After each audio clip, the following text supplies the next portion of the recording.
Eric, what do you do when someone rejects a sincere apology? And let me be clear, an apology that many would say that this individual didn't even have to make because it was about an issue outside of yourself that serendipitously just included you in the conversation. So, what would you say when someone rejects a sincere apology and offer a reconciliation? I would say if it is truly a sincere apology, you're making it without any expectation of them Wow. accepting it. Yeah. I mean, that, so I'm petty, so I'll just speak from my perspective. I would burn them down because I offered you the olive branch, and now it's time for war. And if we're using that old symbolism of the olive branch, the next step is invasion. You get your Spartans organized. Okay, where it's definitely a reference from ancient Greece. It could be any which way. You want to talk about a 3rd century, 4th century BC. You want Pyrrhus, Epicurus to be invading, Lower Italy. What's going to happen here? Something's going to happen if you don't take. We offer you the gift, which is the olive branch, but it's not like you continuously offer it because eventually you're just extending your arm out in a front raise for what, a day, 2 days. That's not fun. Yeah, you'd at least have to balance it on the other arm, which would probably be what I would do. But Okay. Well, I'm going to retreat back to what I said, Omar. Is that you offer the olive branch, they don't take it, that's okay. Put the olive branch down. You've done what you can, and if there's a real apology, then that's where the beef ends. And as I said in the episode, Yeah. Omar, Yeah. always appreciate you bigging up in me, being my hype man, having my back, ready to murder someone for supporting you. your boy. Probably don't want. That's right. I probably don't want to say that on air, but like we don't know what the future holds. But It's said. There's no way to edit this audio. no way Brandon edited it, huh? So I mean, I'm just gonna say, I think the true spirit of this episode is reconciliation. We have Dr. Eric Trexler with an emphasis on Eric and an emphasis on Trexler and an emphasis on Doctor. Yeah. Along with Ben Esgro, your partner in crime, my partner in friendship. Yeah. And we're talking about citrulline malate, but an important point is what I get to shortly after this intro. It'll all make sense, what Omar just talked about, once we get there. And I don't want to ruin the sincerity and authenticity of that moment that happened by talking about it in post-production on the introduction. So I'm just going to leave it at the fact that we do an amazingly deep dive on citrulline malate. If you understood the mechanisms, I would love to see if that actually is something that you now think, after listening to the whole episode, did you understand it fully? Because, man, I learned some things in this episode. We talked about the publication history. We talked about, is citrulline malate really the way we need to go? Or is malate just kind of along for the flavor ride? We discussed the trajectory of the peer-reviewed literature. We talked about potential safety concerns. We talked about other ways to get similar outcomes that might be potentially synergistic, maybe redundant, to taking this nitric oxide precursor of citrulline. I think if you liked our episode on caffeine, you're going to love this episode on citrulline malate because we do the deepest of deep dives. Eric, I love when we do episodes like this where it's exactly what you said. It's a deep dive because superficially one might be aware, citrulline malate. Okay, here are the bullet points. Much like the cardio episode where you gave a deep dive on cardio, where as lifters, we need these heuristics, right? We need these dirty, quick rules that apply most of the time that we think we understand. But when you start questioning some of the underlying fundamental assumptions, there's a lot more complexity underneath everything. And so there's that superficial level of knowledge where it's like, yeah, I know what they're talking about, which is regurgitated. And I could say that this is just in general across any industry, the platitudes that we have, the things that we keep, but then starting to understand and deep dive a little bit more. It's like, is citrulline malate superior? As an example, just to L-citrulline as a conversation, or then we talk about nitrates, nitrites, so many different things that I think, even if you think, yeah, I got the answer to this, by the end, and those are my favorite episodes. You may have noticed that you're not hearing Omar Issa's voice starting that, and that's because I, Eric Helms, have a really important announcement to make on air with Dr. Eric Trexler. Now, you'll notice that I said his name, Dr. Eric Trexler, not Derek, not Aaron, not Darren, and not Drexler. And that's important because it's time in 2021 to embrace a forward-moving time of healing, I would say. We want to recognize the Stronger by Science podcast as Stronger by Science, Omar, not Stronger by Scientology. Yeah. And we are willing to actually call it a podcast. But not the first. We're not, so there are limits to where this there's an olive branch that needs to be actually taken. Compromise means coming to the middle. So we're not going to say you're the first or the only podcast. We are going to say it is a podcast, and even one we respect and enjoy. And for this episode, Dr. Trexler, I want to call you Eric, and I want you to call me Helms, because I'm sick and tired of this evidence-based community gatekeeping, where people think I'm the only one deserving of the name Eric, and you get to be designated to your second name. I'm going to decenter myself, folks. My name for this episode is Helms. Eric's name is Eric. And by the way, an important aspect of decentering is that I don't make this about me. So if you could please comment on this podcast in these sections and congratulate me for decentering. Let me know how you thought my decentering was, rank it, and we'll post about it and tag you. Probably do an article on how well I decentered, and just to show you that this is a time of healing and coming together. And that's all I have to say to start. I have a question, though. I'd prefer to refer to each of you as isomers. So if one of you could be Derek and one of you could be Rarick, that would be my preference. So yeah. I'm going to do that. I'm not going to tell you which one, though. Or Derek and Lyric. No, okay, it's too complicated. Never mind. Yeah. Now, Trexler, I take it back. I want you to say something because Eric doesn't know this, but I have some new information that I procured from the internet that might throw a whole wrench in the healing process. But we want to give you the dignity and opportunity to respond first before we completely dismantle whatever you're about to say. Yeah, well, first of all, I appreciate the gesture. So thank you, Helms, for doing that. Unfortunately, it's a little bit late. Helms, we had a private conversation, and I told you totally sincerely that I've recently been consuming a lot of content about Buddhism, and I really like it. It's really fascinating stuff. But this is coming after I've already let go of the concept that I have a permanent self. I'm basically just a convergence of the 5 aggregates. So it kind of sucks that you've restored my personhood literally days after I let go of it, and just kind of abandoned the concept of my permanent self. So I appreciate the gesture, and yet it is quite useless to me. Yeah. Eric, one thing I want to say is that, we spoke about this also off air, that he was going to ask you to refer to him as Mr. Helms. And then we just decided on Helms being more, general, applicable, friendlier. I do think some of the confusion arises just potentially from the concept of pen names. And as I understand it, Eric Trexler is a pen name, much like Mark Twain. That's not his name. It's Samuel Clemens, right? This is the same thing. So sure, there's your public persona, right? There's the hunk I see before me that's in Raleigh, Carolina, north, south, wherever. It's all the same to me here. We got statues in the back, okay? We see bodybuilding statues. We see the degrees. You're just fronting on Helms at this point. And that's the persona, right? Eric has actually given himself up, Eric Helms, already, his personhood, because before please just call me Helms. Mr. Dr. Helms has given up himself already. Please, Omar, just call me Helms. Sir, Mr. Dr. Helms, if you please, Omar. What are you hearing? Call me Helms. I'm saying what you're saying. Carry on. So, Sir, Mr. Dr. Helms, in the back, you noticed before about a year ago, he would have his degrees. He would have an image of himself looking great because he was very much attached to the material. He let that go. So I would say who's really being the more or less centered of the two of you. And I think, it's amazing that you chose a pen name in the first place that sounded so remarkably similar to someone else in the fitness field. And that's where the confusion is, I think, Mr. Dr. Trexler.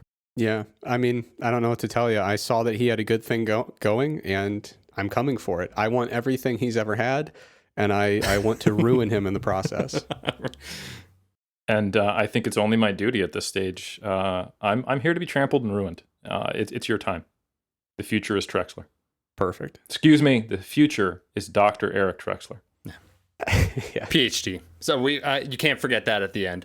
Now, Now that we're done with the controversy, there was something else that we could bring up, but that would just honestly inflate this episode's time. And we're very, very aware of everyone's precious time. We have two guests here, Eric, today. Okay, we have the studs of the studs joining us. Okay, so we have Eric Trexler.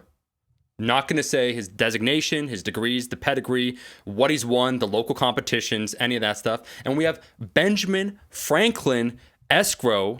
I'm going to say it, Eric, and hey, I'm just going to say it out loud. He's my partner. There, Ben, I said it.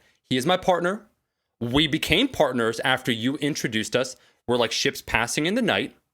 And now we're talking today about something pretty potent that I think everyone will enjoy. And we'll take you from the ground level all the way up to the ivory tower. Ben, welcome back. All I have to say is, at some point, I hope maybe after the 10th episode, I'll understand the entire beginning dialogue. But I'm definitely still not there. So that's like my life goal right now. Definitely understand the first intros of any iron culture. So I want to definitely be in the know enough. I'd say it's probably a goal of most of our listeners, to be honest. And to reiterate to everyone listening, you still only have to send that check in for $1,000. We'll even discount it 10%. With the discount code ClearMyThetans to Iron Culture, and we will hook you up so you understand everything and ascend to that next level of the pyramid, but never the top. Yeah. Omar, what are we talking about today? We're talking about something controversial, okay? Because we originally, the way that Eric and myself pitched this episode, look, we're in the health and fitness category, a podcast. Sexual health is actually right at the top. So you have Stronger by Scientology, Iron Culture. They're, battling for supremacy, basically, of the only real legitimate fitness podcast, but way above it. Like, I'm talking so above us that they look down on us, truly, on another pyramid that's actually shaped like something else, maybe slightly more phallic. And so we thought about the concept of pump products, okay, or things that might assist you in a variety of ways. But then we reined it back because we're fitness. Okay, let's talk citrulline malate. There might be someone in this podcast episode that understands a whole lot about it. It's slowly almost approaching the level of notoriety when it comes to supplements that it's a given, in quotations, in the evidence-based fitness community, where let's say 6 years ago, you start talking about it, does it work, does it not work, what do the studies show? It's debatable, right? What is the amount of research? But it's slowly creeping its way up, right? It's emerging. It's not a creatine where we have the creatine kingpin, Dr. Darren Kandow, but it's certainly in the conversation. And so I think to elucidate some of the finer points, just like what we did when we had Benjamin Franklin Escrow to talk about caffeine, a seemingly simple topic. Yeah, I know caffeine. I know I'm supposed to take it. It assists me in my performance, helps with focus and concentration. Then we have an hour and 45-minute episode where people leave comments in the comment section. I'll learn more about caffeine than I've ever learned before. That's the goal with today's episode on citrulline malate. That's a great introduction, Omar, and I think that's a good characterization. We basically got a supplement that has climbed up the ranks, just elbowing beta-alanine in the head to get to the top of that B-level tier supplement that you may get a small benefit from in certain circumstances. Beta-alanine shaking its fist upward and saying, "But I was here first," and citrulline malate going, "I don't train for more than a minute," and you're going, "Ah!" And it's this epic struggle. So I think right now we're at that point where most people go, if I got the extra money, it is hashtag evidence-based, I'll take it. But I do think that the average listener may not know, A, how it works, why it works, the theoretical underpinnings, and then they probably don't know a summary of the research as to how it actually stacks up. They kind of just have heard that maybe it's more likely to be positive than neutral at this stage. And then I don't think they don't know what they don't know. At least I don't know that. That there is things left to learn about beta-alanine that we have, citrulline malate that we have maybe not yet uncovered. So let's start with what the heck is citrulline malate, and if either one of you gentlemen want to big up yourself as to why this might be something in your wheelhouse, feel free. So Dr. Trexler, what was your PhD on? My PhD was looking at nitric oxide precursor supplements, including citrulline, along with dietary nitrate. So there was a time in my life where I think I knew about as much about citrulline as anybody would want to. I will admit that I did not do any homework for this. And so therefore I'm going purely off of memories that have accumulated. But yeah, citrulline, if I could give a brief overview, it's the general idea is very straightforward. So citrulline is a precursor of arginine. So when we ingest citrulline, it can be converted to arginine, which can then facilitate nitric oxide production. And nitric oxide can influence a bunch of stuff in the body. So when nitric oxide was first discovered, and some folks won a Nobel Prize for that, by the way, which is pretty cool. Nitric oxide was once the Time Magazine Molecule of the Year. So that's quite an honor. But anyway, nitric oxide can do a bunch of stuff. When it was first discovered, it was viewed as purely something related to vasodilation. They were looking for this endothelium-derived relaxation factor thing that seemed to be facilitating vasodilation in a variety of contexts. And they said, oh, it's actually nitric oxide, which is a thing we knew existed, but not in this context.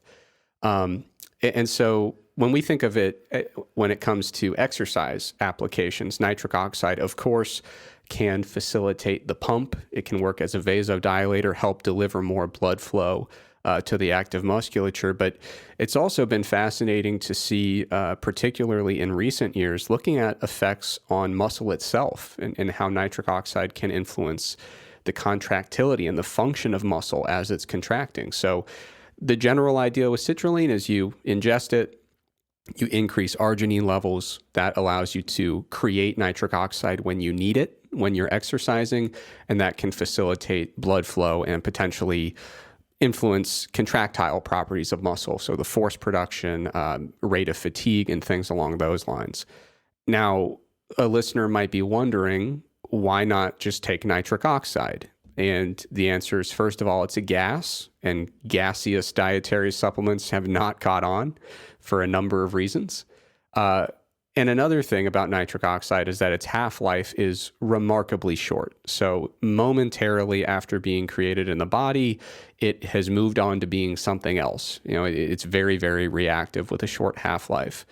And so then you'd say, well, why bother with citrulline? Let's just go with arginine. And for a while we did. The first big generation of nitric oxide supplements. Helms, you were in your 50s or 60s back in the 90s when these were getting big. And, you know, was at GNC, and I remember the day. And this is not an admission of where the idea came from, but they built a pyramidal structure of NO2, NOS, the products, the white bottle, if you remember, and they sold it as the next biggest thing to creatine and HMB.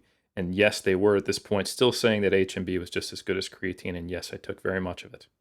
Yeah, exactly. I remember walking into a supplement store and seeing Ronnie Coleman himself with a bicep vein that was larger than any limb on my body and saying, man, it was for a nitric oxide product that was arginine based. And I said, I got to get some of that.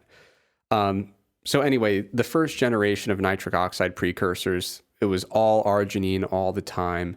And we've come to find that the oral bioavailability of arginine isn't great. And what that means is, you know, you consume 6 grams of it, hoping that 6 grams of it will get out into your bloodstream and do its thing, but only a underwhelming percentage of that actually makes its way out to the bloodstream.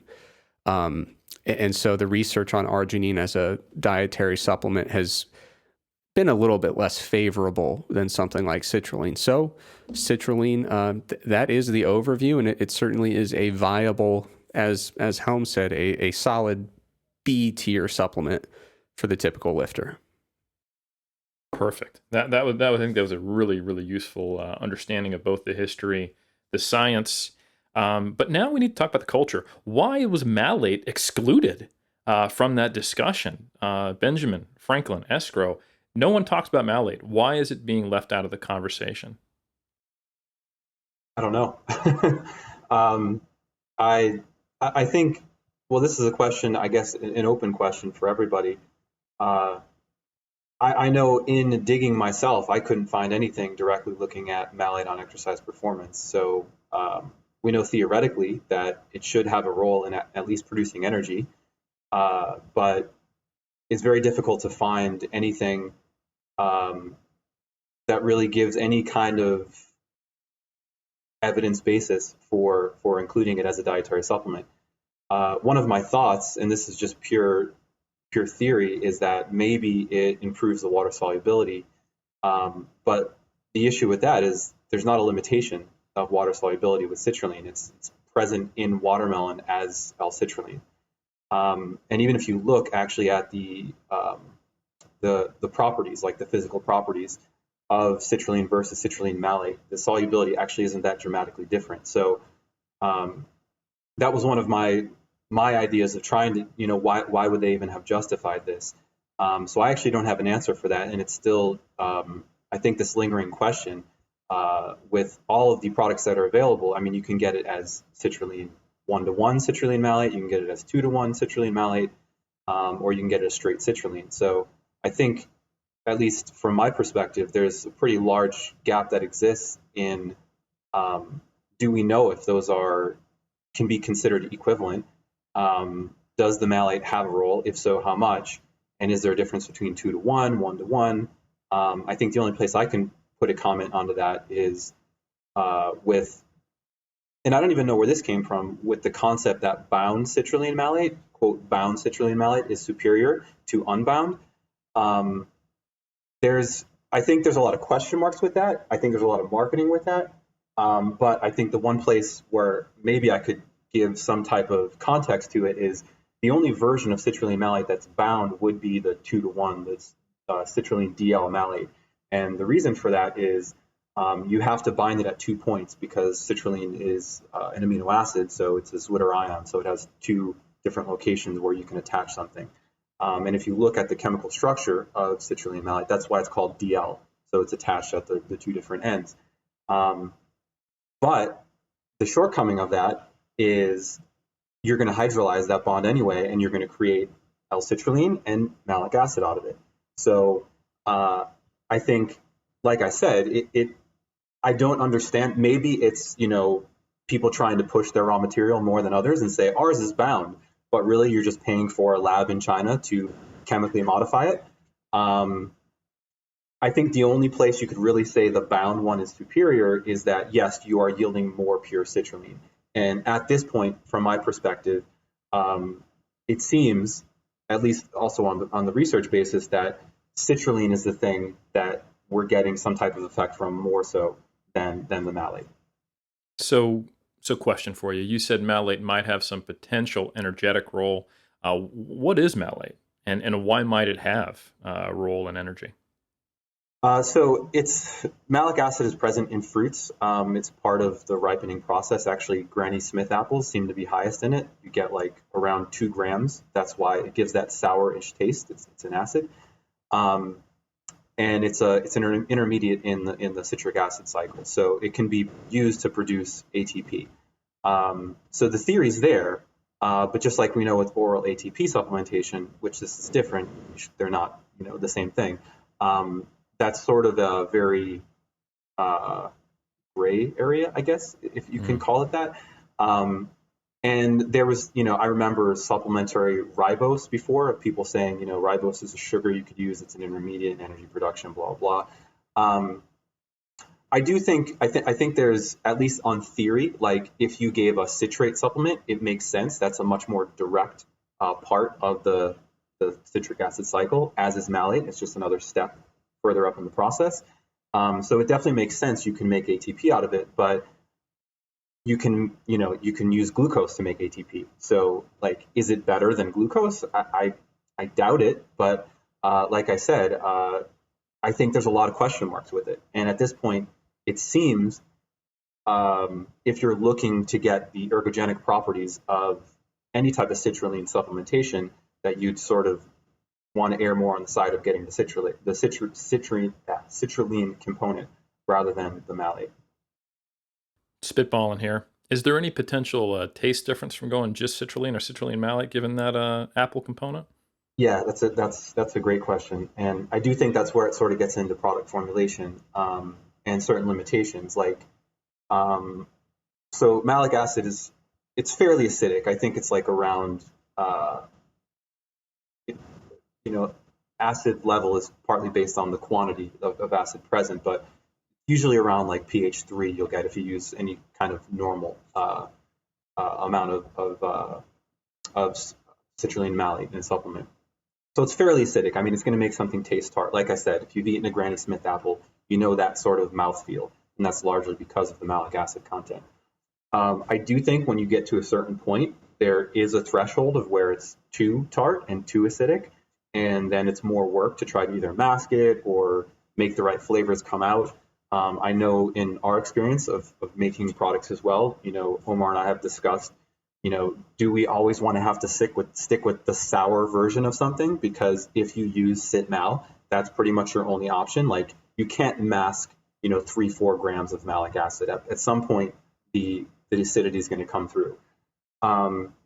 Whereas, funny enough, raw citrulline, it tastes, the best way I could describe it, it tastes melon-esque. Like, there's no acidity, there's no tartness, but it has this weird, like, almost like cucumber-esque after flavor. And that's much easier to mask. It's much easier to work with. So, like I said, I guess I tend to defer to things from the formulator perspective. And at this point, it seems we're leaning a lot more towards pure citrulline. But that was a big one of my questions to also open for discussion, you know, with you guys, is like, have you found anything with malate? Kind of what are your thoughts? Because I've certainly failed to find much in terms of justification for relying a lot more on citrulline malate over citrulline. Yeah, I mean, I know I can speak, you know, I've written some papers about citrulline fairly recently. Most recently, I wrote a review with Adam Gonzalez, and we were looking at the L-citrulline literature, but also the citrulline malate stuff. And, you know, we're trying to really get down to the bottom of it and figure out, you know, do they both work? Does one work more than the other? Can we think of a reason why malate or malic acid would be independently ergogenic or synergistic with citrulline? And, you know, the conclusion of our review was basically that with the data we have available, it looks like it doesn't really matter too much where if you're including the malate or not. I think, you know, of course, there are big time considerations for flavor and taste. Like, I know people that drink citrulline malate as a supplement with a little bit of sweetener just because they love it. It tastes very good if you're into like that kind of sweet and sour combination. I do recall back in the day, I wrote a meta-analysis about citrulline. And as part of the subgroup analysis, I tried to say, oh, well, let's see if citrulline malate studies, if they looked a little bit more promising than citrulline alone. And the effect size was a little bit larger for citrulline malate, but not by much. And there were only 3 studies that met the inclusion criteria that used a non-malate version of citrulline, just L-citrulline or some kind of citrulline-based watermelon juice or something like that. So I wouldn't look too far into that subgroup comparison given those considerations. So I can't find data showing that citrulline malate is conclusively more efficacious and more effective than L-citrulline alone, whether you're looking at endurance outcomes or strength and power outcomes. I've looked at other research on other TCA cycle intermediates, which is the only ergogenic mechanism I could really think of with malate or malic acid. It doesn't seem that supplementing with just other TCA cycle intermediates has a particularly beneficial effect on exercise in the studies I saw. So I'm tentatively at a position where I say I don't think it really matters if there's malate in there. One of the things I found really interesting in Ben's answer was that discussion that only a 2-to-1 ratio can truly be bound, chemically speaking. What do you make of, I remember there was a paper a few years back, I think it was by Andy Chappell, where they actually tested the citrulline and malate ratios of a few different citrulline malate products. And I don't believe any of the 2-to-1 products were truly 2-to-1. I think a lot of them were 1.6 to 1, 1.8 to 1. Does that mean that even though they could be bound, they probably weren't? And those products were most likely just kind of a loose mixture of citrulline and malic acid? So that's a really good question. I was actually trying to figure out, I was trying to predict where we go in conversation with it. So I wanted to have a good answer for it. And where I was going to look was, I promise I'll arrive at the answer. Just give me a second to kind of loop around and get there. So what I was trying to figure out is, how do you synthetically produce citrulline malate? Because sometimes if you're making a salt, you can just literally put in, for example, like a nicotine salt, you can literally put in pure nicotine in a solution with citric acid, and you can make nicotine citrate or nicotine malate or nicotine salicylate. Like, it's literally quantitative. You put in that amount and that amount, you match them on a molar level, and it comes out like 100% conversion to that salt. And I don't know if malic acid is strong enough to do that without some type of, what's the word I'm looking for? Speeds up a reaction. Catalyst? Catalyst. Yeah. So I couldn't find, maybe after the call I can find something, but leading up to this, I couldn't find actually the synthetic procedure for how they make it. There are a couple of potentials to answer your question. One is maybe they call it 2-to-1, and realistically it's like 1.8 and they're just rounding up. So that might be possible. But I do know, again, we're talking about the supplement industry. We're talking about a lot of ways that different either raw material suppliers are going to cut corners. We're talking about a lot of manufacturers cutting corners. I know for a fact that citrulline and malic acid are often just blended together, and that's where you get 1-to-1. So I would say the most likely answer is probably that they're just being blended together in these different ratios. But like I said earlier on, I think practically it's probably not making any kind of difference, because that's just going to be the hydrolysis end product anyway. That's what you're absorbing ultimately. I totally agree. I don't think it matters, but it is a question that I've always kept in the back of my mind, because I was talking to somebody who's like a pretty experienced person in the supplement industry, and it was driving him nuts. Every time I talked to him, he'd be like, I don't know how they're calling this, 2-to-1 bound citrulline malate. Like, it was just one of those things. Every time I saw him, I'd see him, once or twice a year, we'd talk about it. And so I figured if I ever happened to bump into somebody with a pharmaceutical chemistry background, maybe I'd bring up the question. But I agree. I haven't seen anything in the literature, and I've spent more time in this literature than I would ever care to admit. I can't see anything to indicate that malate or malic acid is really having an independent effect or a synergistic effect. I think it's just kind of along for the ride, and I think it's great that it tastes nice and sour. Yeah, it does. I mean, when you look at candies, especially sour candies, that's what they're using to impart that taste of like Sour Patch Kid or Sweet Tart or whatever. It's one of the two acids. It's either citric or malic, because they're both in fruits. So there's a reason that it gives you that familiar, sour candy taste. But a question that actually came up just in reflecting on what we're talking about is, I think what's interesting is the way we typically measure the efficacy of either straight citrulline or citrulline malate is by either looking at plasma citrulline or arginine, or by a performance indicator. So if you're saying that the performance really doesn't seem to be very different, then I think that answers the question probably that most people are interested in. But I think the other end of the question is, maybe it's a failure of just measurement too. Like if we're just looking at the change in the endpoint amino acid, maybe we're not even digging far enough to find that out, or it's just not financially worth going down that path. So it could almost be a failure also of looking at the wrong marker or endpoint.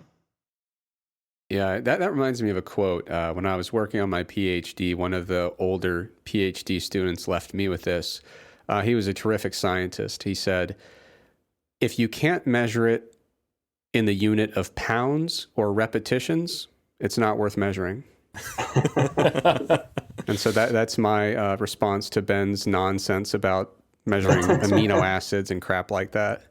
I think real quick, Trexler, Ben and myself can give a little insight when it comes to the business end and how, Eric, we're going to do it. The critiques of capitalism. Here we go.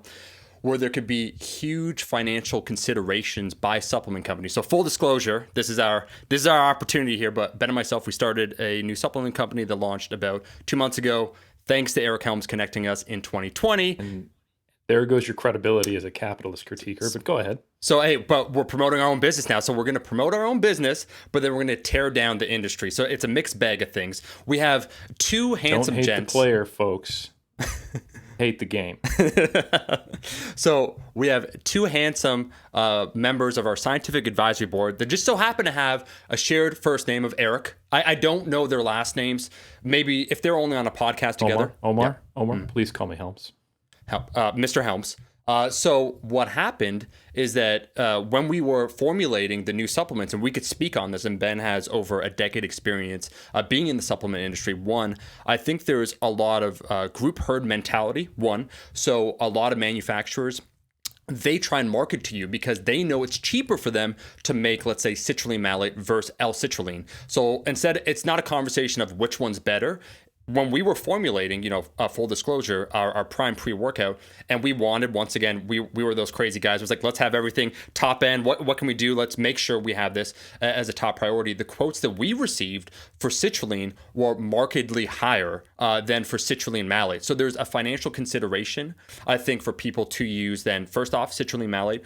But because a lot of supplement companies also don't have a formulator such as Ben inside the company as one of the owners, a degree in pharmacology, chemistry, to actually understand these things, what other businesses will see, they'll just see other companies using then citrulline malate. So they start thinking in their head, we need to use citrulline malate as well. So it becomes almost the industry standard that started basically as a cost consideration rather than a performance consideration. And so, Ben, I don't know if you want to just comment on that from formulating things from that side, because there's almost that delay. And I would say the second factor too would be taste, as I think Trexler may have said about the sour taste, or I think it may have been you, Ben, that the fact that when people take a supplement in our little niche, let's say the evidence-based niche, if you have the beta alanine, I get the tingle. So that's like a tangible reactive property of you taking that supplement. So you think, it's working.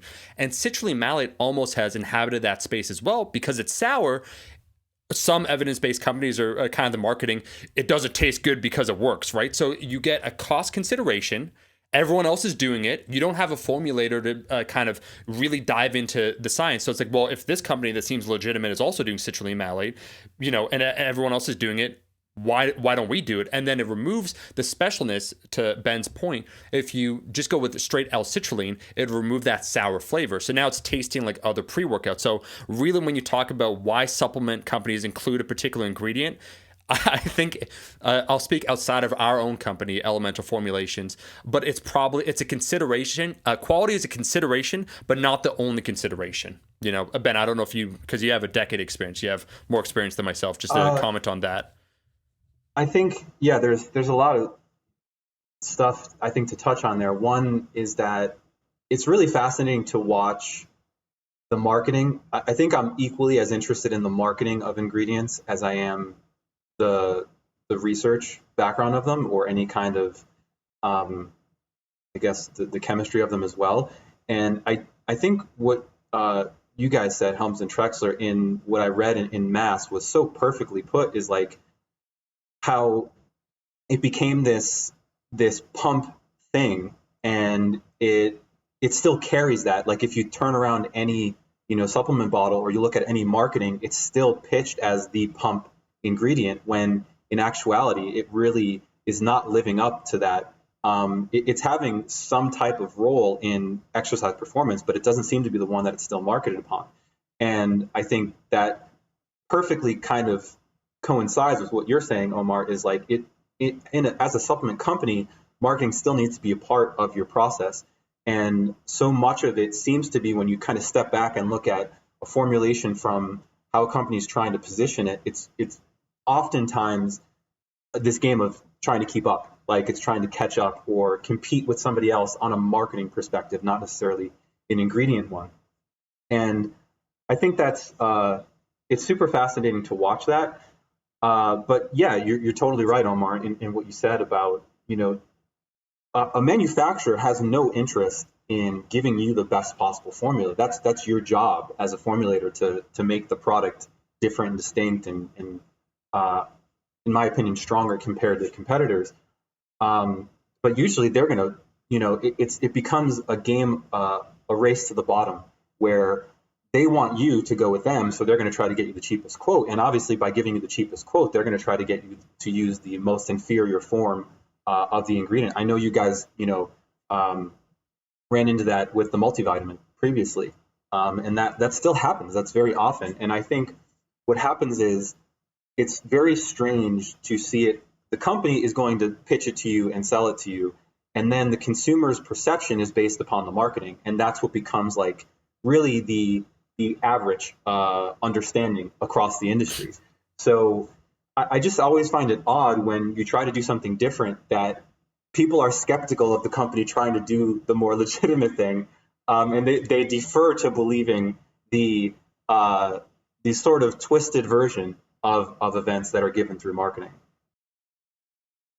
If I could comment on one thing Ben said there, in the introduction, I talked about these nitric oxide producers or promoters as being, marketed as pump supplements, right?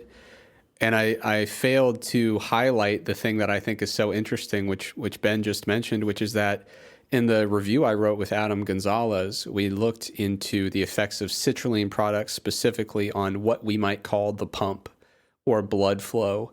So after exercise, are muscles truly more full of fluid? Do we see differences in tissue perfusion following these acute interventions with citrulline? And the evidence for the pump is far weaker than the evidence for the ergogenic effect. And like Ben was getting at, if you just give someone an unlabeled pouch of citrulline malate and you check in later, say, hey, how's that stuff I gave you? Person's going to say it was great. I couldn't even touch my head. My arms were so pumped after the workout. And I think it's funny that a lot of people are evaluating their nitric oxide-based supplements based on their perceived pump. Whereas that's really just kind of an ancillary thing that kind of happens while it's working. It's like really disconnected from what's probably actually driving the useful effect, in my opinion, of what citrulline's doing. So it is one of those funny things where the marketing and the subjective evaluation of the product is actually kind of disconnected from what's actually driving the effect. It's interesting almost to circle back on that because, again, this is taken from you. This is not based on my own research, but what I understand is that it's doing something to alter muscle contraction or muscle function. So far, what it seems is citrulline is having some type of direct effect on the muscle, which is almost ironic now to sort of circle completely back to malic acid. In theory, when you provide glucose and you get sustained output, like work capacity, technically that's what providing a TCA cycle intermediate would do to actually, because obviously muscle contraction is an ATP dependent process. So if you are providing some type of fuel, it does make sense theoretically that it would lend some type of enhancement to that. Yeah. But now we're just digging in the theory. I mean, yeah, I should clarify whenever I talk about that in stuff I write about nitric oxide precursors, a lot of the stuff directly looking at those direct impacts on muscle contractile function itself and fatigue characteristics, most of that is coming from the nitrate literature. But if the nitrate literature truly understands what it's assessing, then it should absolutely apply to the citrulline literature. So unless we are fully off base in the nitrate literature, it should apply to the citrulline literature as well.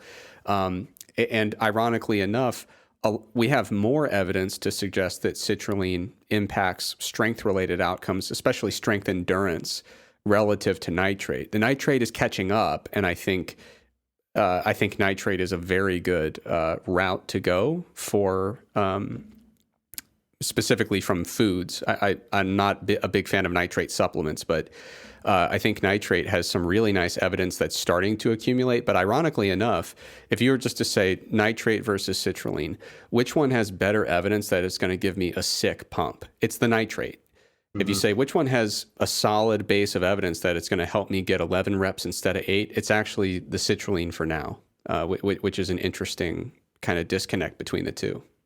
But again, it further highlights that I think the pump is of secondary, tertiary, or minimal importance. Okay. I think what's So sorry, I keep jumping in. No, you're all good. You're all Helms, good. we're trying to have a podcast here, if you don't mind. I'm gonna go use the bathroom and decenter myself a little more. Just turn off the lights when you're done, guys. We'll keep the microphones running. No, I don't want to interject anything that would take us off course, but I do think it might be useful because we haven't directly discussed, okay, what do we think is the primary mechanism and what type of performance will it likely help?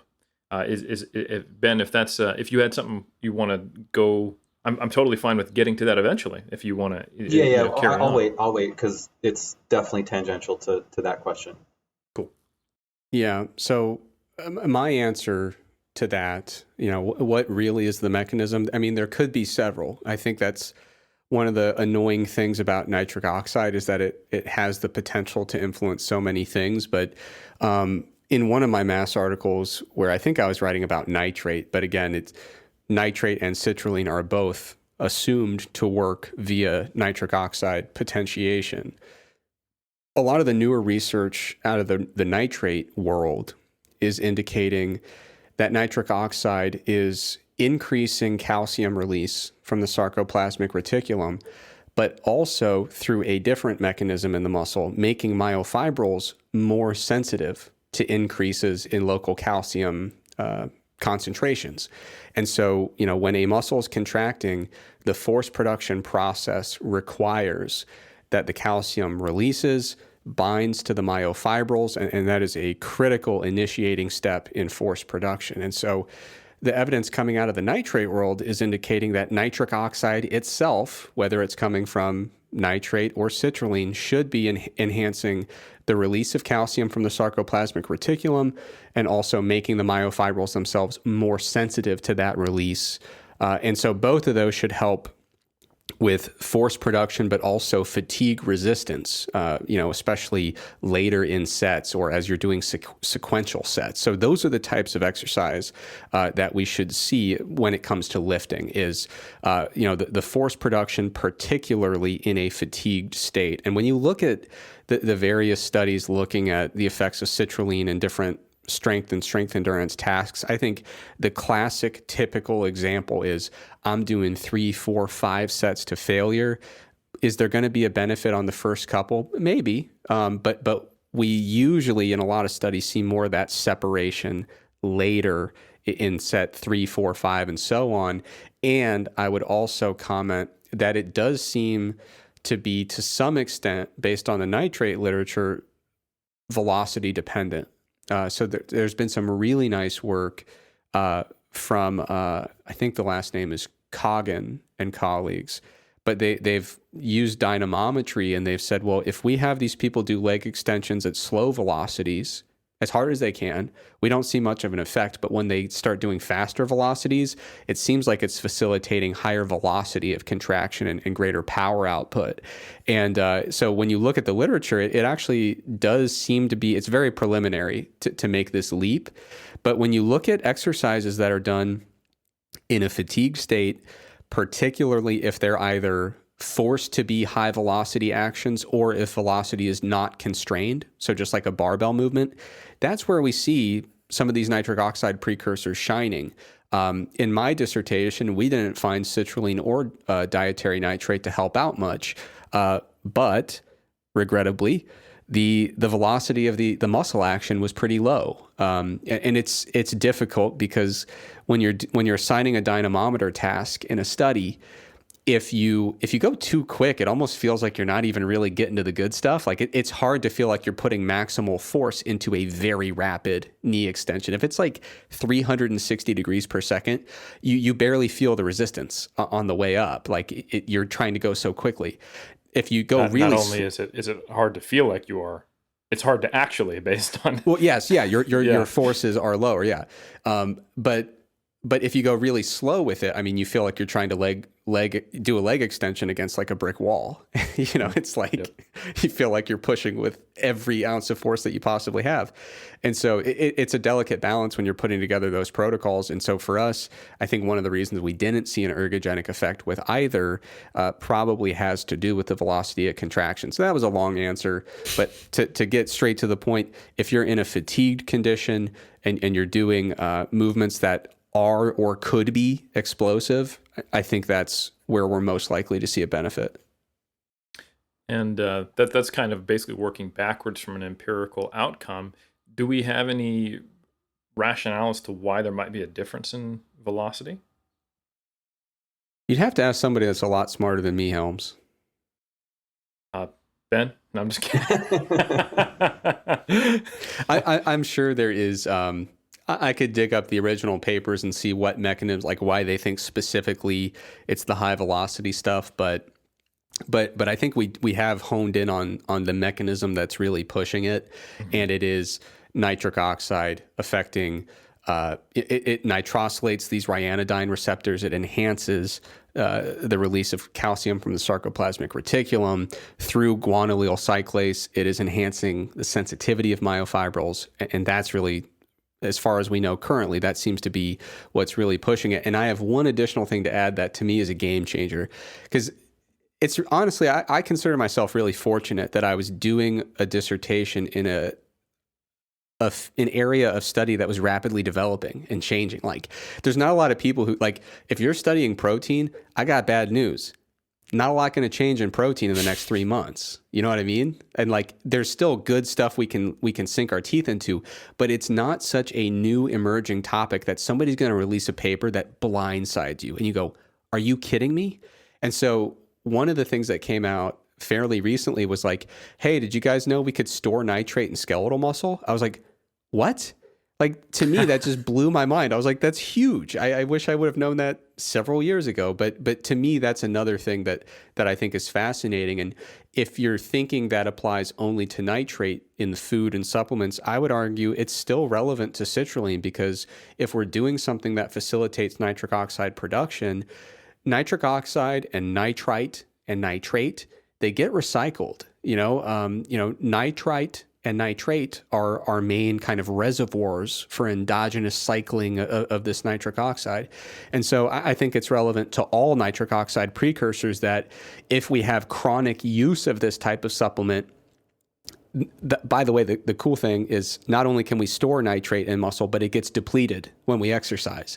And so the idea that we're consistently helping to put in precursors to replenish the skeletal muscle nitrate store, I think is a pretty cool thing. I don't think we fully understand the ramifications. It's only been a year or two that we've known that, so give us some time. But there's cool stuff in this area. I think it's fascinating. I feel I very have a couple things to follow up with there, and this is actually a perfect branch point because it does bring back what I was going to ask before. But the first question is, it sounds like you're suggesting that we can load nitric oxide in a way similar to creatine. Am I jumping too far ahead, or does it seem to suggest that that's true? I would have to look at the raw data to see if we have any type of super compensation, or if it's just that we are more effectively replenishing what's depleted in a workout, from bout to bout.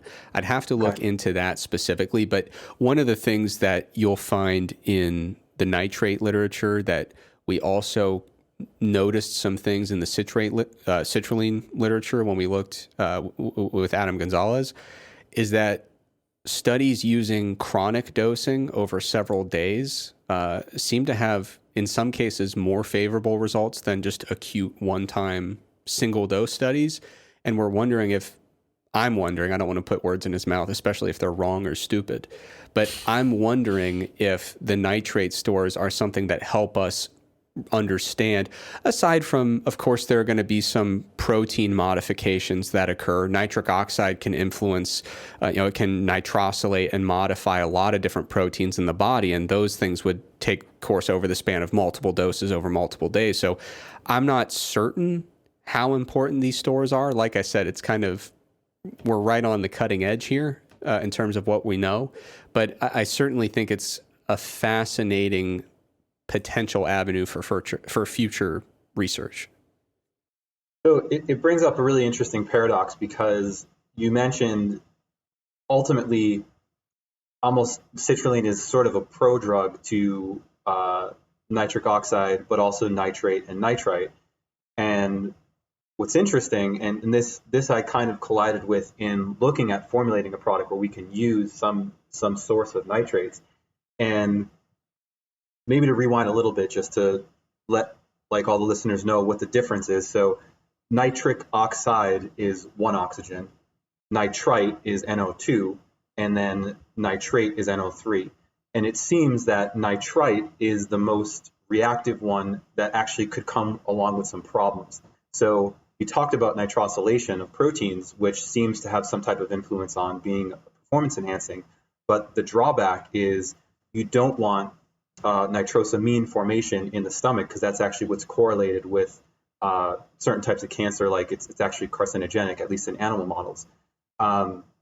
So they've actually looked at giving nitrate precursors actually from beetroot juice and basically seeing nitrosamine formation and then the output in urine, and then giving things that are reducing agents, for example, vitamin C. Basically, all that means, if anybody doesn't know, like reducing just means you're lowering the oxygen amount. So if you reduced NO2, you'd make nitric oxide. And that could prevent nitrosamine formation. And what I found really interesting, because I was trying to, there's so many things to touch on, but I was trying to find some type of ideal way to provide only the good without that potential drawback. So I was looking at making a beetroot alternative that would be a dietary source of nitrate. It's actually a standardized form that seems to consistently produce more than 10%. But I was worried about the drawbacks of seeing this study. So I'm thinking, okay, well, we'll include vitamin C in there with it. But the interesting outcome of the study is the effect was only acute. So when you can combine vitamin C with a nitrate supplement, you reduce nitrosamine formation acutely, but over the course of 3 days, the effect is negated and the production goes back up. So I was curious if you kind of ran into any of that stuff, if you know of any ways to work around that. And another sort of question within it is, like, we know that fruits and vegetables are associated with so many good outcomes, and there's nitrates that are very abundant in multiple, fruits and vegetables. Is there something in the food matrix that's preventing that beyond vitamin C? I think there's a lot of questions that maybe remain unanswered, but I think one of the main things that popped up for me is like, okay, we know that nitrates seem to really be, there's a pretty good lead there for exercise performance, but should there be a precaution in chronically taking nitrates to enhance performance, because it might be leading to some kind of, very negative long-term outcome? It's a good question, and it's an area where we have a lot of unanswered questions. So it's something that I haven't come face to face with in terms of like me being in your shoes where you need to find an answer because you're thinking of formulating. So for me, I've never had to confront that issue because my guidance is typically to use food sources to get your nitrate. And that has been mostly because I think the supplement market has really struggled to put forward a solid nitrate option. Yep. And so I have a lot more faith in food-based options as a habitual nitrate source. And conveniently, I feel very good about the long-term health ramifications of eating spinach. That's something I feel terrific about. So I've never had to really wrestle with, well, what happens if we rely very heavily on a chronic intake of a non-vegetable nitrate source as an ergogenic aid? I would have to dig into some. I know I have the papers handy that get into the details of the nitrosamine formation, but like I said, I fully admitted I did not do my homework, Dr. Helms, and so it's been a while since I. Please just call me Helms for this episode. I don't know if there's a good answer to that question though. Like I think that's still sort of an area where we probably need a lot more light to be shed on it, at least but from my understanding. Yeah, I think so. And I'm curious to see what kind of implications that would have for the beetroot juice literature, because that would be, to some degree, it's a beverage matrix, but it is in a kind of modified form from the typical food itself, doesn't have the fiber that would typically impact, Yep. The gastric environment. So I'd have to dig into some old papers and get back to you on that. So there's a couple things. One is that it actually was using beetroot juice to look at nitrosamine formation. It wasn't like sodium nitrite or sodium nitrate. Yeah. So I thought that was really interesting and had potentially more carryover than like giving the salt of a nitrate. But an interesting thing that's sort of within the wheelhouse of it is I think it's fascinating because when I was kind of digging through this question, I thought, okay, well, what if we use just the sodium salt? Because it's going to be way more potent because, as you know, you have to drink you either have to eat a lot of beets or drink a lot of beetroot juice to get that 500 or so milligrams of nitrate, which seems to be where the threshold is. Whereas if you give this, sodium, potassium, salt, that's very easy to do. But again, you collide with that question of like, okay, this is this purified form. It doesn't have anything in the food matrix. Could it potentially be more dangerous? Now we know that that's in cured meats. That's what's used to, as a preservative in them. But that's also where a lot of people's complaints of cured meats, come from. But really what it made me ask the question is, one of the things that I ended up running into is all of these nitrate salts. So you can get creatine nitrate, you can get citrulline nitrate, you can get betaine nitrate now. So essentially anything that's an amino acid you can make a salt out of.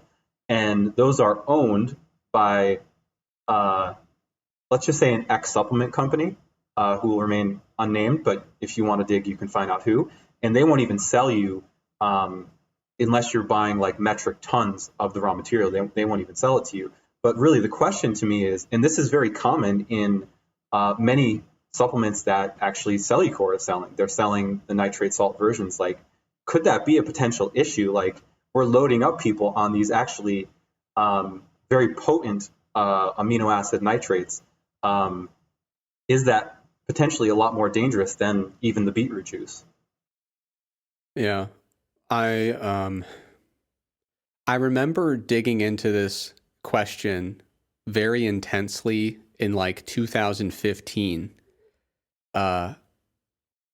You'd be shocked to believe I don't retain all the details, but I live a hard life, Ben. You don't know what goes on in my life, but I'd have to consult those papers. I do remember, because I don't want, it's tricky with this topic because you don't want to, be that news station that says like, what are the 3 things in your bedroom that are actually killing you? So Sure. I don't want to cause undue alarmism, but I also don't want to cause, I don't want to overstate the certainty regarding safety for long-term utilization. So I'd have to dig into those papers. I do remember in 2015, I talked myself out of being concerned, and then I closed the book on it and walk away. But I'd have to convince myself, looking back at some of those old papers, how I talked myself out of it. So that's, this is something I was talking to Greg about this the other day, the concept of the online debate, get 2 people into a room, have them butt heads and yell at each other. And there are some instances where that's a really productive venue, but like doing nitty gritty science on the fly, probably not good for, like, listen, you got to have a hot take right now. Do not consult extra literature. Do not look into it. So this is the type of thing I think probably digging into some papers and reporting back would be good. And maybe Omar and Helms can circulate that information to any listeners that would be interested. Unless they want to conceal that information, which would be very uncool. I think he's already done enough damage, though, Helms, just before you answer. So it's good that now you're taking the holier than thou approach. One, Helms was gracious enough to issue an apology, sincere apology, that you firmly rebuked, and you use spiritual transcendence as the proxy kind of conversation to just completely negate what Helms is trying to do. So one, you won the spiritual war, which wasn't even a war, again, olive branch. And then two, talking of alarmism, he came out as being very pro-vegetable, so which means you're anti-carnivore by admission. So very pro, where you said, I would trust spinach over any nitrate that a supplement manufacturer would make. So pro-vegetable, anti-carnivore, and Helms, how many episodes do you think it's going to take for us to undo this damage? Well, I think the good news is that there's very few people who Dr. Trexler, Eric, has not been on the other side of. After the Game Changers controversy they created, I don't think there's any pro-vegetable people left who will bring them into the fold. Yeah. So he's carnivore was my last refuge where I could go. Yeah. You lost your last island, man. Pretty much just going to be friends with all the other citrulline researchers. So shout out to Adam Gonzalez, I guess. I have effectively burned every bridge by indicating. So in my defense, I got most of my information from a documentary called Popeye. And I trust that they wouldn't mislead me with the ergogenic potential and health potential of spinach. I think that's actually a perfect segue, Popeye, that is, to...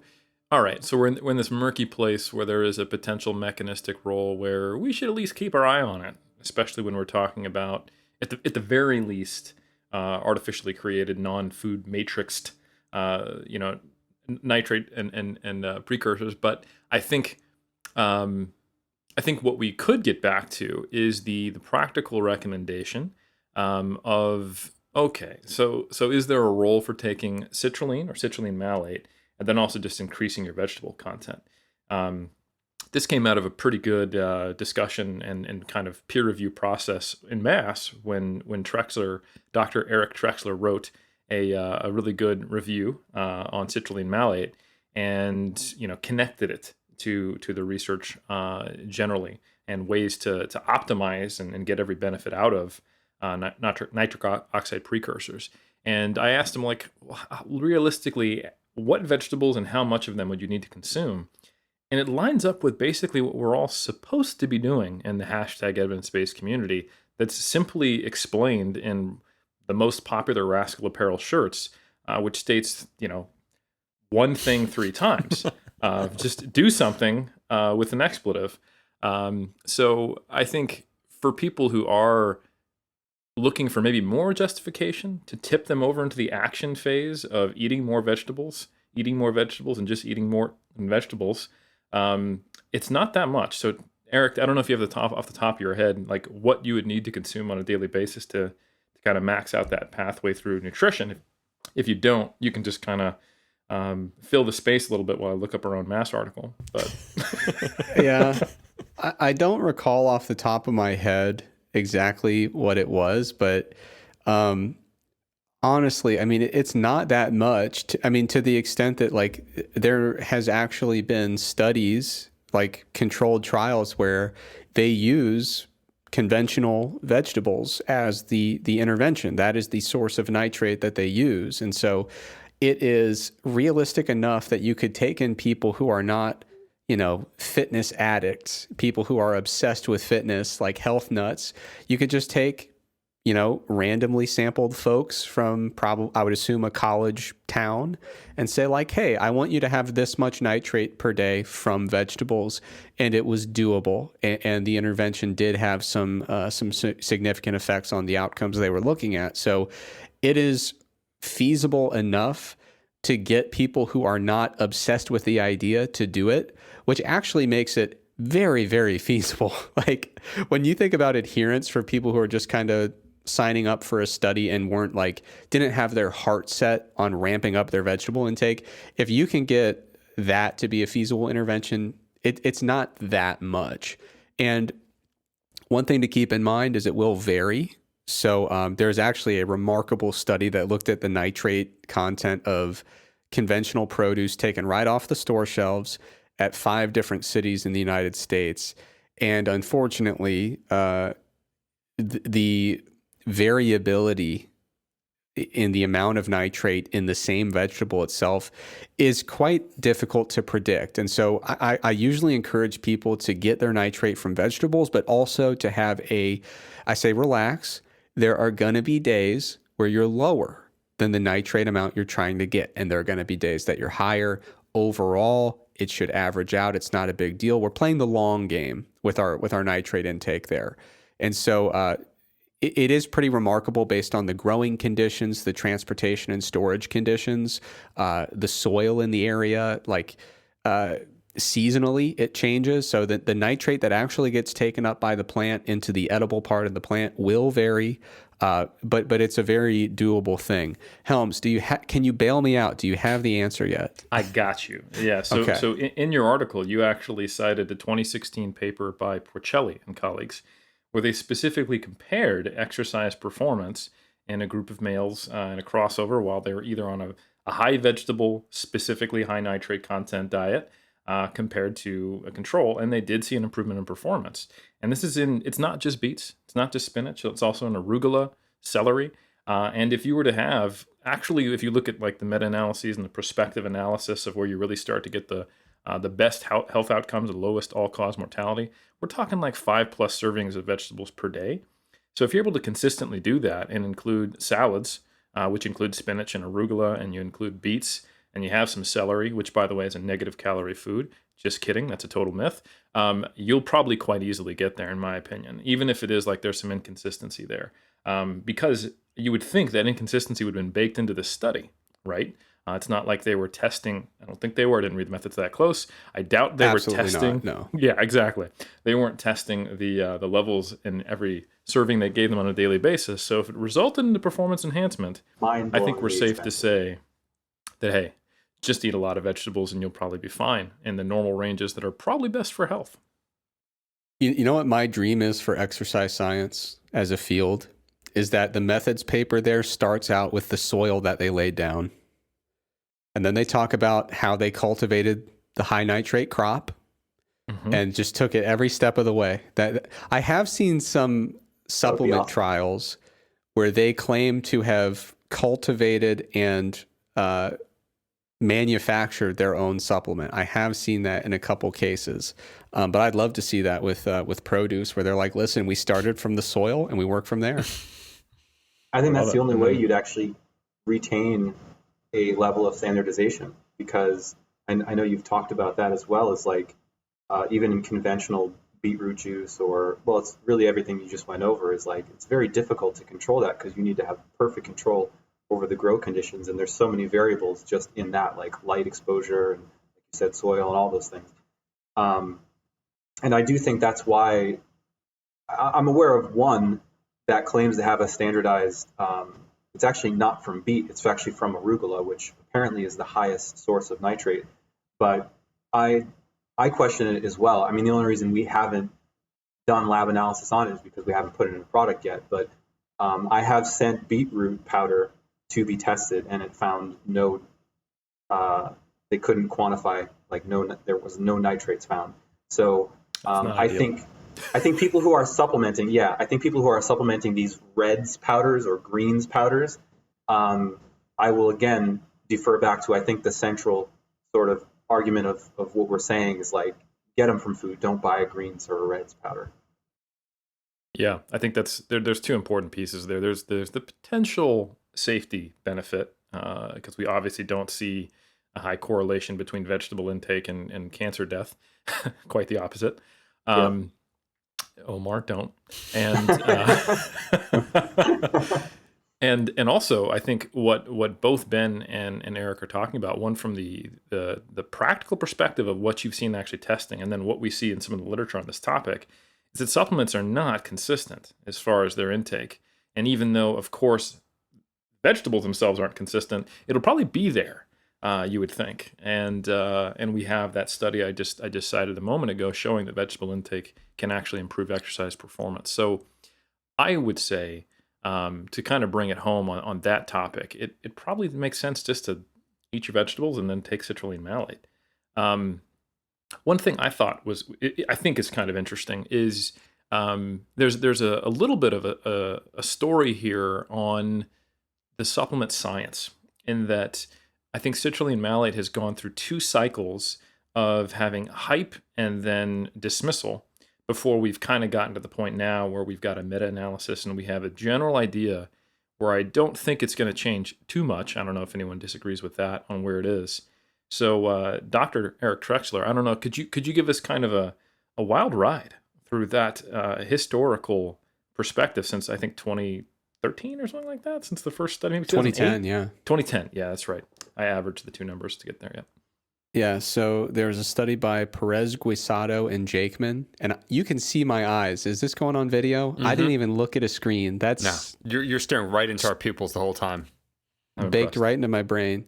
So Perez Guisado and Jakeman did the first, citrulline malate study that was really looking at lifting stuff. Like there was some previous work that I think did like finger flexion exercise, looking at fatigue rates and stuff like that. But, we're talking about getting on the bench, 4 heavy sets. Let's do it. And actually they did 16 sets of chest, all to failure. It was straight out of, Muscle and Fitness 2004, incline, flat, you name it. Gotta hit them all.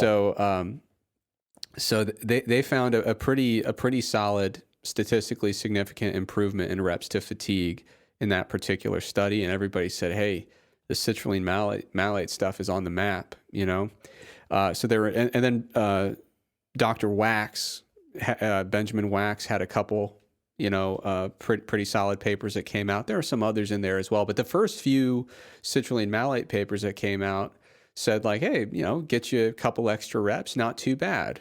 Pretty promising in terms of the small benefits we might expect from an acute intake of a supplement.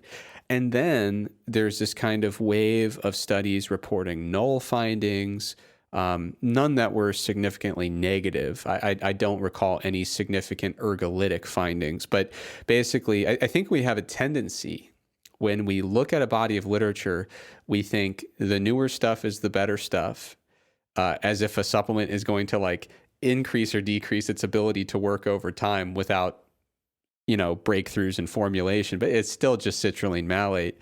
But if we hear, 4 positive studies and then 4 negative studies, we're like, oh, the tide is turning. This is trending down, as if the citrulline's just like gotten lazy.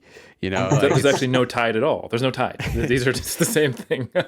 Yeah. So, but one thing that is true is that a lot of times earlier findings are biased toward being more positive, because you say, oh, wow, look at this fascinating finding. I'm very eager to get it published. So there are, I'm sure, countless acute supplementation studies that are just sitting in file cabinets because people are like, yeah, we thought this might work. It didn't. Nobody's going to be shocked by that. I don't really care to publish it. We spent like a weekend on this study. It's fine.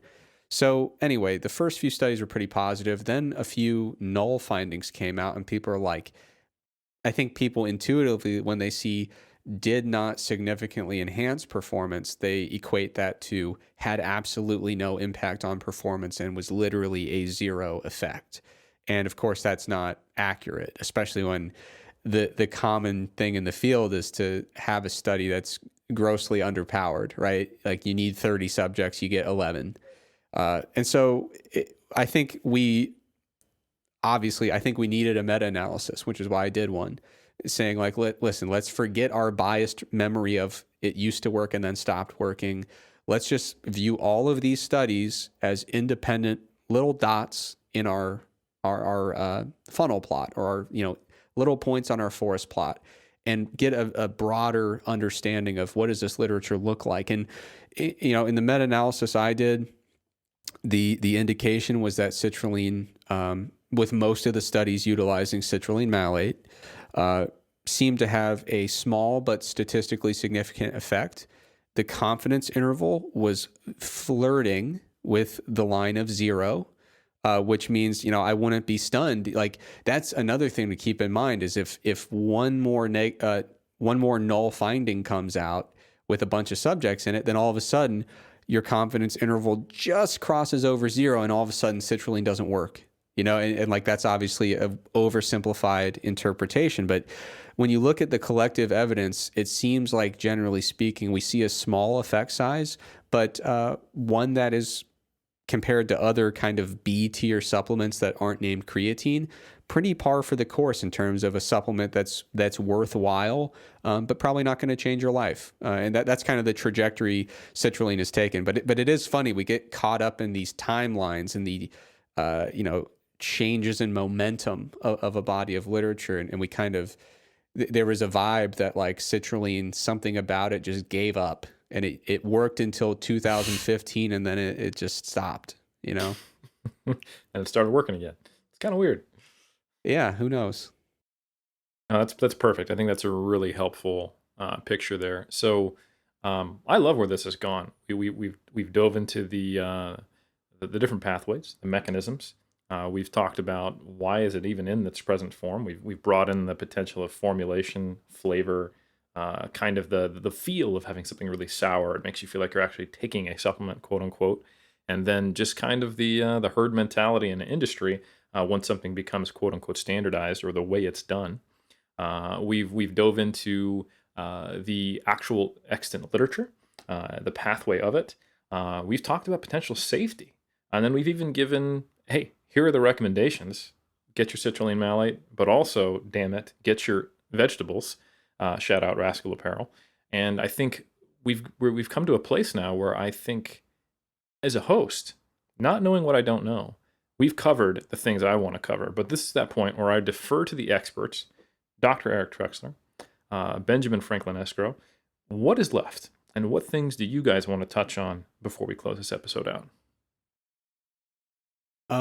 Ben, why don't you go first? I think it's just more questions, and probably questions that don't have an answer yet. But one of them, really, I think the only one we didn't really touch much on is there some type of saturation point, and are we near that? Like, is doubling advantageous? Like, now that's never going to happen in a supplement because it's financially a major limitation. But I think, just out of curiosity, like, if we go up to 15 grams or 16 or something, might we see something that we're not seeing at 6 to 8? And the nice part about citrulline that you don't have with arginine is you can tolerate really high doses without having the GI disturbance that you would with arginine. So I think that's the only thing for me that I feel like we didn't really touch on much.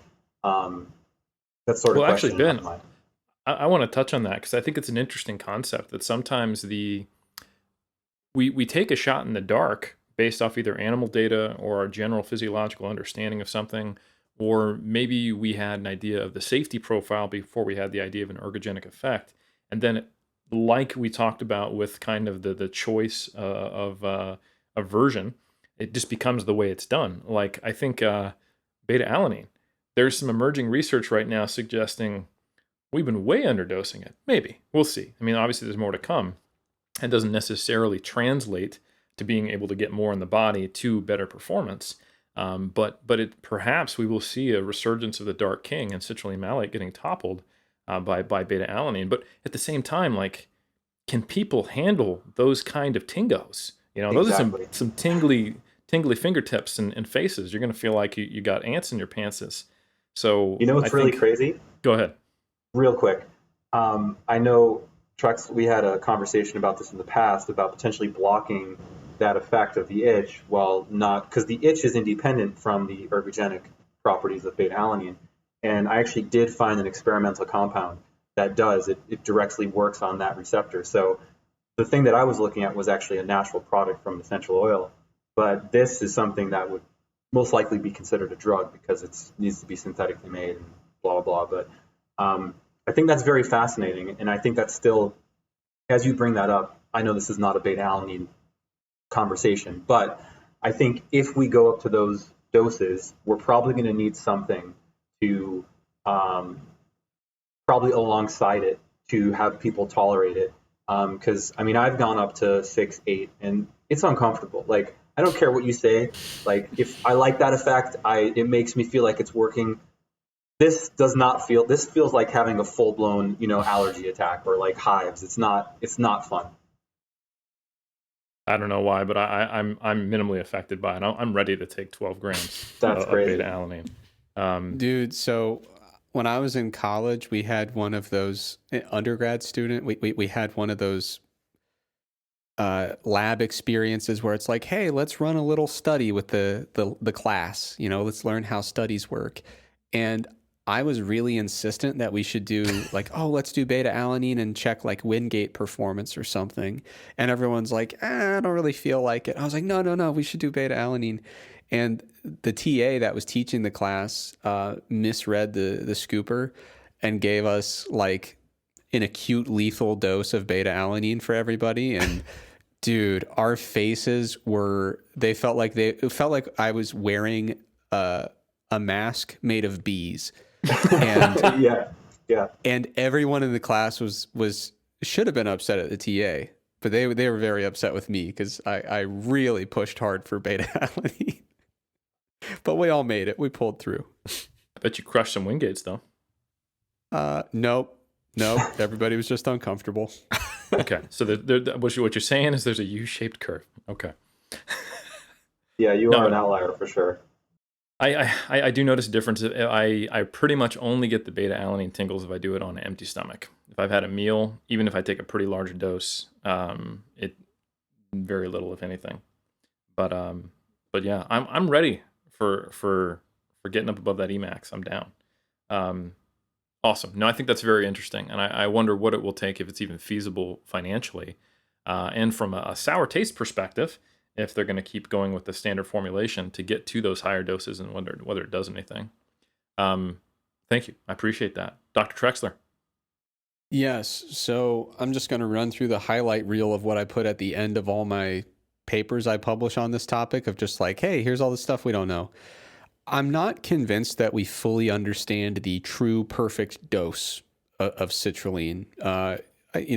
We basically just kind of started with a dose and rolled with it. I think there could be some more literature pertaining to some different dosing protocols. And along those lines, I am interested at the concept of, do we get better effects when we talk about acutely supplementing citrulline before each of our workouts over time, while being on a high vegetable, high nitrate diet? I do wonder if we see synergy there, if we see additive effects, or if one or the other makes the other one essentially superfluous and just no longer beneficial or necessary for these types of outcomes.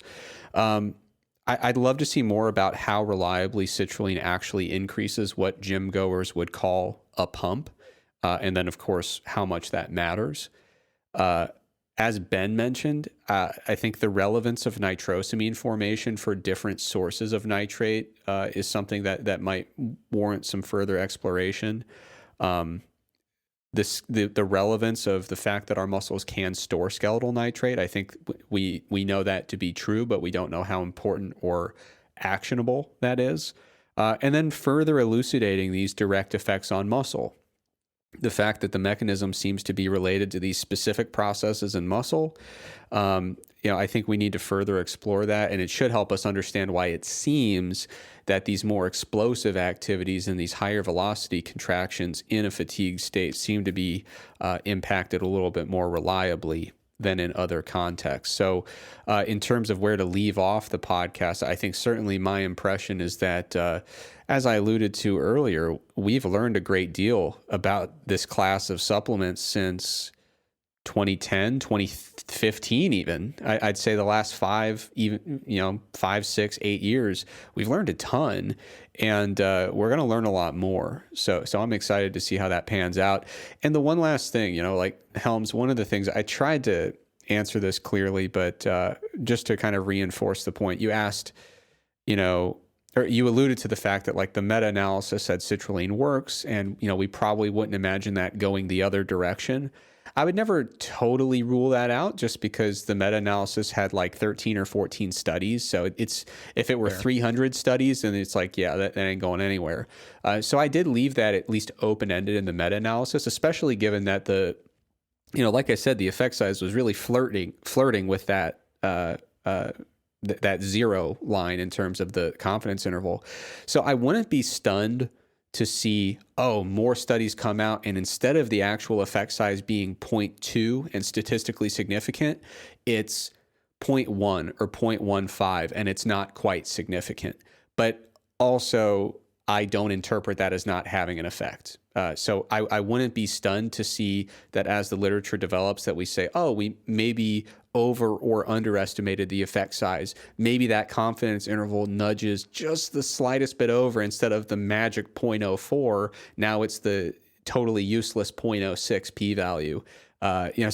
When we take those black and white interpretations, I wouldn't be stunned if there's a different analysis out there under different conditions that says, no, it's actually not significant. But that wouldn't change my perspective that for now, the totality of the evidence we have indicates this is a worthwhile kind of B-level supplement. Well, essentially, I'm mostly just trying to delay the third edition of my books where I don't want to necessarily have to change my stance on citrulline malate. Never change your stance on anything, Helms. You made your call, you dig your heels in, and you defend it until you die. HMB folks, still the best out there. No, I think that's all. It's all very valid. And while we would expect, if things follow the same trend as the 13 studies that are out there, probably a similar effect size and just the p-value getting smaller, we don't know for sure. So absolutely, it could go the other way. So yeah, I think that's a really good point. Eventually, I guess I'll have to write a third edition. Probably not based on that alone, I would hope. I don't know how many people would buy my books if that was the only difference. So we'll just edit this out so that I can sell those books at an egregiously overpriced thing for changing 2 lines. But I think that is fantastic. I greatly appreciate your guys' contribution. There are questions yet to be answered, and I feel more educated. So I know our listeners do if they're still present. With that, Omar, I'm gonna kick it over to you, my friend. Oh, don't worry. I'm gonna shell out one more time because that's what we do around here. I must say that all the lawsuits that we're experiencing at Iron Culture, it's not cheap. So we have to derive our income from somewhere. And I will just actually shout out myself and Ben, our new supplement company, the Elemental Formulations. That's elemental.fit. We have on the Scientific Advisory Board. We actually have Eric Helms, Eric Trexler. Eric, please don't call me Eric Trexler. We also have Mike Zordos. And then Ben, remind me the other two that we have on Mike Nelson. Yeah, Mike T. Nelson. And then don't we have a fifth one? If we do, I apologize. We're constant. But the point I just wanted to say is that it does come full circle. We're unpaid, so we at least got to get our names right, all right? Yeah. Come on. Yeah, right. Yeah. I just think it's really terrific that Omar said, I just want to shout out myself. And then later in the sentence said, "Who's on the advisory board?" I don't know. Yeah, come on, it's a bunch of nobodies. We don't really focus on this. It's because I remember when Eric would cite the research, it'd be Mike T. Nelson, and I was like, "It's Mike Nelson? Is it Mike T?" Like, because I hear the T thrown in there, and I suppose that's to differentiate because there might be several Mike Nelsons publishing research in the exercise science space. Here's the challenge: a lot of Nelsons. And a very well-known Mike T, all in the same space. Right. So Mike, and there's a lot of Mikes, unfortunately, too. We got Zerdos, we got Toucher, we got Nelson. So you got to commit to the whole name, Mike T. Nelson, or everyone's just a little confused. Yeah, we're not original because we got 2 Mikes, 2 Erics, and that's just the way we roll. Okay, that's what we do. Well, we come at a discount pricing option. Right. So that was just intelligent for a startup, really. And if I could just give a big shout out here to both of you. You guys have been in this game doing it for the right reasons to help people with education first, and here's some stuff based on that education second. Easy choice to be on the advisory board. And I will say, and I am unpaid, unsponsored, and I'm only a close homie, and I do consider myself a patron of the evidence-based supplement industry, if you will. I love this stuff. So I think the pre tastes fantastic. The pre-prime tastes also fantastic. The whey tastes fantastic. And I don't take Utopia because I'm not a drug addict, but everything else is fantastic. Luckily, Trexler has tried it, so go ahead, T-Rex. Tell us what you think of well, the I was tote. going to say that's funny how complimentary it is, because the only thing that I've had is Utopia, because the moment there was product on the table, I said, send me as much Utopia as you can. I take it every morning, so I guess by Helm's standards, I am a drug. It was a drug addict. Is that? Let's just put it this way. There are specific natural federations you compete in, which I know are a little more liberal with what they're okay with. I personally only compete in. Okay, I need to be serious. Utopia is definitely not banned by any federation. We spent several $1,000s on the testing to. At first, I thought you were serious, and I was like, "Oh shit! Holy shit!" There goes my Wait a minute. WBF Pro debut. Yeah. No, totally kidding. Yeah. I have always found it very. I'm going to not use the word disturbing to make this nice. Very interesting, just at how much people who use Utopia really like to continually use Utopia. And for me, I'm just like, hey, folks, I'm just trying to take some creatine and protein up in here. Y'all need to chill out. It's like someone. Like people are like, have you tried Utopia? And then I'm like, no. And then they cut me off before I can say anything else. And they encourage me on how and when to take it and what the effects are. And I'm like, listen, I'm not going to Burning Man, or I'm going to the gym. Yeah. Helms, I do want to echo what you said. I love the product line that you guys have put together. I think you've done a great job, and you guys are the good guys in the supplement industry. And I think probably the best evidence of that is actually on this very episode that we recorded. Ben said something that really caught my ear as a unique thing. He was talking about beta alanine and blocking that tingling effect. And when speaking of a compound, he said, I was interested in it, but it's technically probably considered a drug. And my first thought was, when has that stopped anybody? Yeah. With all the supplements on the market that contain just straight up drugs or stuff that is not a supplement, I was like, wow, what a unique perspective from a formulator. I won't include drugs. Interesting. Bold move. Very bold. Yeah. And good for you. And on top of that, he also spent a good portion of this podcast scaring people out of buying supplements from dangerous pathways of nitrate. Yeah. So yeah, he's we know why it's a startup. We know why it's struggling, but we also respect that. Yeah. So we keep it real, sometimes too real, which makes us financially unstable, but at least we keep our conscience clean.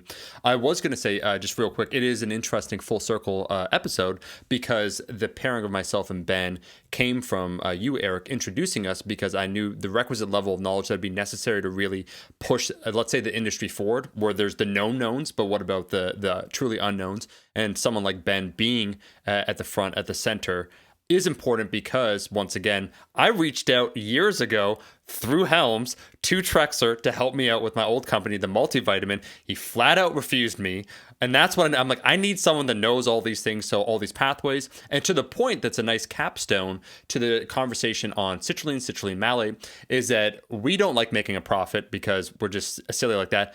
We actually made a revision to the Prime pre-workout, where we're now going to have, instead of 8 grams of citrulline malate, it's going to be 6 grams of citrulline. And we can tell you, for manufacturing supplements, that's why I brought up the business side, it is more expensive, which is why people don't do it, because the margins are very thin. So we are putting our money where our mouth is, as opposed to, you can almost post-rationalize any choice. Well, we're doing it because people like, the acidic flavor or whatnot, or like, we simply don't know. It's like, no, like in the eventuality that this is actually more effective, we're willing to kind of invest in that. Much to your point, Eric, when you said about third-party testing, we got 2 third-party tests, and I could tell you this, it could be a whole other podcast, like on third-party testing or supplement regulation and whatnot. It should be, for sure. But it's insanely expensive. Like when we say, and we're not doing, myself and Ben, the poor me, but there's a reason why, if you're a startup, that it's not financially feasible for most startups to even try and get properly and rigorously third-party tested, both to be water compliant, banned substance free, but also for purity and potency. It's just an interesting aside, Ben. Oh, I don't have anything to add to that, because if I start, I'm not going to be able to stop. No, and we're going to go into a whole second episode on that stuff. But I do want to say thank you guys. Like it does. We appreciate having you on board intellectually, but also the fact that you believe in the same things that we're going for, and yeah, I think largely the respect and appreciation can supersede profit, at least for right now. So thank you. And yeah, I think this episode perfectly illustrated why it just made perfect sense to have you on board, because like you make us better, and I'd like to think that in ways we hopefully make you better too. My heart, the cookies of my heart are warmed, and it's always an honor to be the fiddler on the roof to all of you, playing matchmaker, make the match. The master And, puppeteer connecting us. It was actually Eric was the one. Yeah, Kind I of was gonna prefer say- Fiddler on the Roof than Master Puppeteer. It's a No. slightly The, different the connotation. architect of the industry at the top of the pyramid. That's a little more neutral. That's starting to get a little Mr. more... Helms, Mr. The, Dr. the Helms. ominous PhD. person behind the curtain, the power broker. Yeah. Just referred to as Mr. I'm- H by everyone. No one knows his full last name. The Dark Lord in the shadowy room. I'm the Eye of Every Sauron. time I big stop business. talking to Helms on the phone, when the conversation ends, he tells me to destroy whatever device I'm on, and I don't understand why. It's just Probably because there's a new one COVID-related. coming out. It's better.